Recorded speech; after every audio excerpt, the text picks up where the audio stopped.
Përshëndetje të nderuar miq, do të flasim për situatën politike në Kosovë në pritje të zgjedhjeve të 7 qershorit. Janë hapur përgatitjet për procesin zgjedhor, aplikimet për diasporën, 10 ditë do të ketë në total fushat, po çfarë do të zgjedhin, a do zgjedhin krizën këto zgjedhje apo jo, a do të mësohet arti i marrëveshjes në kutitë e votimit, dhe çfarë do ndodh më pas për gjitha këto pikë pyetje. Kam derën dhe kënaqësinë që të zhvilloj një bisedë me profesorin asociuar, doktor Pol Krasniqin. Profesor, përshëndetje. Faleminderit shumë, jam mirënjohës shumë për kohën. Përshëndetje, kënaqësia ishte ime. Profesor, deri tani përgatitjet pafund kanë qenë për të mbrojtur nga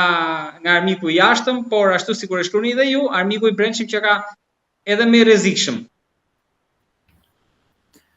Po, natyrisht se po. Kosova po përballet me sfida të ndryshme. Njëra prej tyre është edhe kriza politike e brendshme krahas ndikimeve krejtësisht negative nga jashtë. Nga jashtë ne e dimi, jemi në një situatë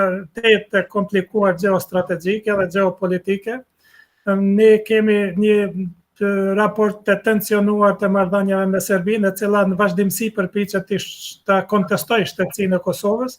dhe i mobilizon gjithë potencialin e vet diplomatik, politik, por edhe elementet e saj që veprojnë dhe operojnë në Kosovë në mënyra të ndryshme, që ta sjellin pikpyetje karakterin demokratik të shtetit të Kosovës. Pra as kësaj, natyrisht kemi edhe një aktivitet gjithherë më agresiv të veprimeve pro-ruse ose ruse, të cilat janë të jetë aktive në rajonin e Ballkanit dhe përpiqen me çdo kusht që të pengojnë të gjitha shtetet e Ballkanit perëndimor që të integrohen në mekanizmat euroatlantik, siç është Bashkimi Evropian dhe NATO-ja. Mos harrojmë se ata kishin vepruar në mënyrë aktive me qëllim të pengimit të Malit të Zi në integrimin e saj në NATO, dhe tani përpiqen me çdo kusht që ta sigurojnë një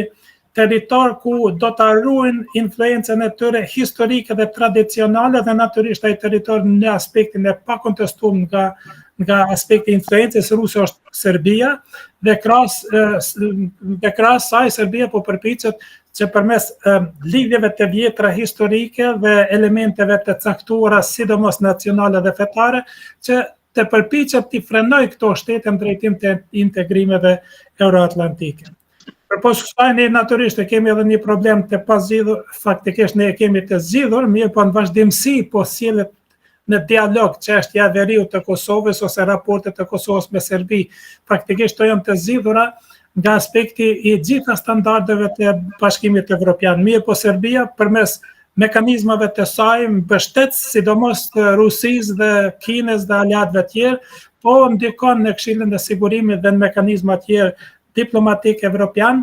siç është Këshilli i Evropës, që në vazhdimsi të diskutohet për zgjidhjen e disa problemeve. Ne natyrisht se jemi të gatshëm të diskutojmë për zgjidhjen e çfarëdo problemi eventual i cili ka met për pauzim, mirë po ato duhet të bëhen në frymë reciproke dhe në kuadër të standardeve minimale të Bashkimit Evropian, duke i ruajtur gjithmonë drejtat e minoriteteve, por edhe drejtat elementare të njerëzit, të cilat në Serbi në mënyrë të ndryshme po shkelen, në vazhdimsi po shkelen drejtat e komunitetit shqiptar, por jo vetëm të komunitetit shqiptar, po shkelen edhe drejtat e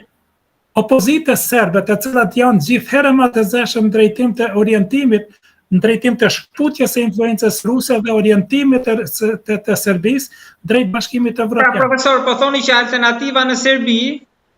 mund të jetë më mirë se Vučić në raport me Kosovën, mund të shkojë drejt njojës apo jo, apo është më agresive?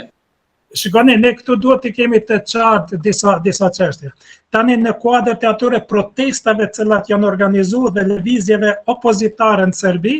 ekzistojnë rryma të ndryshme politike, prej atyre ultra radikale dhe ultra reaksionare, e deri të ato frymat demokratike. Prandaj ne këto duhet ta bëjmë dallimin. Te këto rrymat demokratike, të cilat janë të përqendruara kryesisht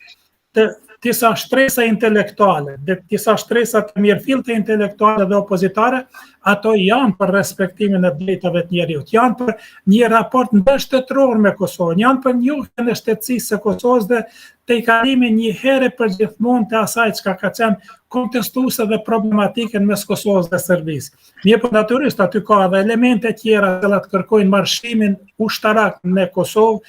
rikthimin e sovranitetit serb në Kosovë e tjera e tjera. Mirë, po